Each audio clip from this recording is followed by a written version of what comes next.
মছজিদত মাজে মাজে আমাৰ দান বাকচটো ভাঙি থাকে। আমি সেই দান বাকচ ভঙাৰ কাৰণেও সিমান ষ্টেপ নলওঁ, কিন্তু আজি দেখা গ'ল যে আজি মই যেতিয়া নামাজ পঢ়িবলৈ আহিলোঁ 4:20 আহিছোঁ মই। আমি আমাৰ মুয়াজ্জিন সাহেবৰ ওচৰত শুনা পালোঁ যে আমাৰ কৰিলে আমাৰ যিটো লাউড মানে এমপ্লিফায়াৰ সেইটো চোৰে লৈ গ'ল। মানে আমি আহি দেখিলোঁ আমাৰ গোটেইবিলাক দৰ্জা জানলা মুয়াজ্জিনক সুধিলোঁ। মুয়াজ্জিনে ক'লে যে আমাৰ দৰ্জা জানলাবিলাক এনেকৈ লগোৱা আছিল, কিন্তু আমাৰ মছজিদত উত্তৰ ফালে থকা যিটো খিৰিকী আছিল তাতে কি কৰিলে, সেইটো যিটো কাঠৰ খিৰিকীটো আছিল সেইটো খুলি ল'লে আৰু তাত বিচনা এখন পাতি তাৰ ওপৰেদি ইমাম চাহেবে যিটো নামাজ পঢ়ে তাত এখন ধুনীয়া বগা কাপোৰ আছিল। এটা সেই কাপোৰৰ হতুৱাই ল'লে নেকি নাজানো, সেই কাপোৰো নাই।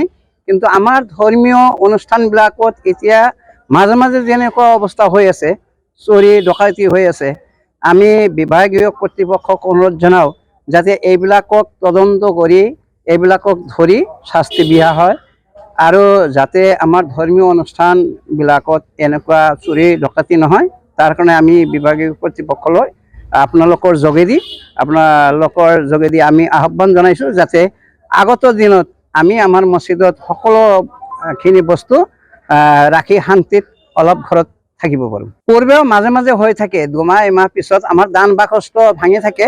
ইফালে কি হৈছিল, আমাৰ ইমাম সাহেব যিটো কোঠালিত বহে সেই কোঠালিটো এবাৰ কি কৰিলে, সেই কোঠালিটো তালাখন ভাঙি ইমাম সাহেবৰ বেগ লগতে ইমাম সাহেবৰ কম্বল আৰু কিবা কিবি ল'লে। ইমাম সাহেবে সিমান কোৱা নাই, কিন্তু কম্বল আৰু বেগটো লৈছে এইটো, আৰু বেগত পইচা পাতি অলপ থাকিব পাৰে সেইটো লৈ গৈছিল। এনেকুৱা মাজে মাজে হৈ থাকে।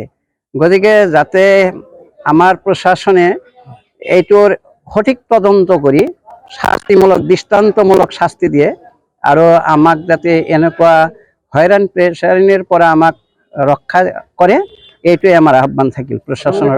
আমি কাক সন্দেহ কৰিম, আমিতো নাজানো। আমি মানে কালি ৰাতি যেতিয়া এশাৰ নামাজ হৈছিল, এশাৰ নামাজৰ পিছত আমি 8:20 বজাত ইয়াৰ পৰা ওলাই গৈছোঁ। মানে 7:30 পৰা আৰম্ভ হয়, 8:20 বজাত ওলাই গৈছোঁ। তেতিয়া সকলোবিলাক ঠিকে আছে, কিন্তু মুয়াজ্জিন সাহেবে যেতিয়া ৰাতিত ফজৰৰ আজান দিয়াৰ কাৰণে 4টা বজাত আহিছে, মুয়াজ্জিন সাহেবে আহি সেই গেটবিলাক খুলি তাৰপিছত ভিতৰত গৈছে। যেতিয়া বাতিটো লগাইছে, বাতি লগাই কিছুমান বস্তু দেখিছে যে ইফালে সিফালে হিচৰিটো হৈ আছে, তেতিয়া মুয়াজ্জিনে লক্ষ্য কৰিছে যে এমপ্লিফায়াৰটো নাই। তেতিয়া তাৰ পিছে পিছে আমি আহিলোঁ 4:20 বজাত। আহি পেলাই আমি শুনিলোঁ, শুনি দেখিলোঁ যে এইবিলাক বস্তু নাই। যিটোৱে আজান দিয়ে মাইকটো এইটোৱে মানে যিটোৱে আজান দিয়ে আজান নিদিয়ে সেইটোৱে আমাৰ কি কৰে, ইমাম চাহেবে যেতিয়া নামাজ হয় জামাতত বেছি মানুহ হয় তেওঁ সেই এমপ্লিফায়াৰ ব্যৱহাৰ কৰি সেইটোৰে মানে কৰি থাকে, কথা কৈ থাকে, প্ৰয়োজনীয় বস্তু এইটো। আৰু সেইটোৰ দামো বহুত, প্ৰায় 22,000 পৰা 24,000 টকা সেইটোৰ দাম। আসলে আমি লজ্জিত, আমাৰ এনেকুৱা ধৰ্মীয় প্ৰতিষ্ঠানত চুৰি হোৱাটো লজ্জিত। কোনো এটা ধৰ্মতে নাই যে চুৰি কৰিব লাগে, আৰু ধৰ্মতে নাই তাৰ উপৰিঞ্চি কি কৰিছে, ধৰ্মীয় অনুষ্ঠানবিলাকত চুৰি আৰম্ভ হৈছে। এতিয়া ইয়াৰ কাৰণে আমি লজ্জিত। এইটো বহুতবাৰ এনেকুৱা হৈ থাকে, আৰু আমাৰ ইয়াত নহয় অকল, আমি এইটো শুনা পাইছোঁ আমাৰ ওচৰে পাঁজৰে যিবিলাক আছে তাতো এনেকুৱা। আমাৰ ইয়াত চাচিয়া যিটো মছজিদ আছে, মৰহম মাহৰ আলী কণ্ট্ৰাক্টৰ চাহাবৰ ঘৰৰ ওচৰত, তাৰ পৰাও লৈ গৈছে চুৰি কৰি এনেকুৱা।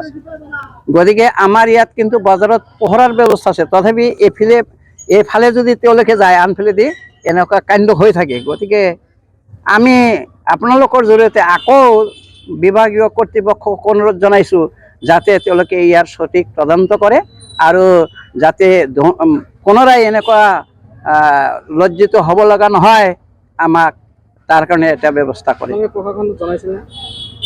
আমি চেৰগাৰী আৰু প্ৰেচিডেণ্টক কৈছোঁ, তেওঁলোকে জনাইছে নে নাই সেইটো কিন্তু মই ক'ব নোৱাৰিম। এনেকুৱাতো আমাৰ এতিয়া সন্দেহ হয়, আগততো এনেকুৱা হোৱা নাছিল। এতিয়া ডাকচৰ আৰু বিভিন্ন ঠাইত আমি শুনা পাইছোঁ যে বিভিন্ন বস্তু খাই থাকে ল'ৰা ছোৱালীবিলাকে। গতিকে আমাৰ সেইটো সন্দেহ হয়, তেনেকুৱা হ'ব পাৰে, পৰিব পাৰে। আমি কিন্তু এইটো দেখা নাই যদি আমি ক'ব নোৱাৰোঁ, কিন্তু আগতে হোৱা নাছিল। কিন্তু ইদানিং এনেকুৱা হৈ আছে, আগতে বহুত বছৰৰ পৰা ইয়াতে থাকোঁ, তেনেকুৱা নাই। ইদানিং 1-2 বছৰৰ পৰা এনেকুৱা হৈ আছে।